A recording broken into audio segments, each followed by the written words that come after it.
రాయండి. బస్సు మబ్బులు రైలు మబ్బులు ఏమిటి నా పిన్నాకుడు? ఆకాశంలో కారు మబ్బులు కమ్ముకుంటున్నాయని రాయాలి. అందరి భాష నాకొద్దు. నా భాష వేరు, నా భావం వేరు, నా పదాలు వేరు, నా ప్రయోగాలు వేరు. అందరూ కారు మబ్బులు అంటారు. నేను వెరైటీగా బస్సు మబ్బులు రైలు మబ్బులు అంటాను. రాయండి. చెప్పు.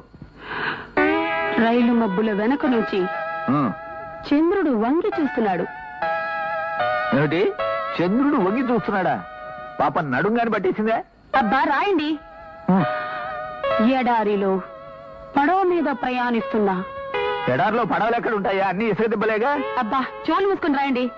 అంటే నోరు మూసుకోమనే? అవును రాయండి.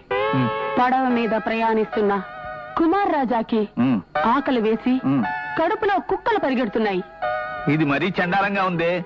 ఎవరికన్నా ఆకలిస్తే కడుపులో ఎలికలు పరిగెడుతున్నాయని రాయడం రివాజు. నాకు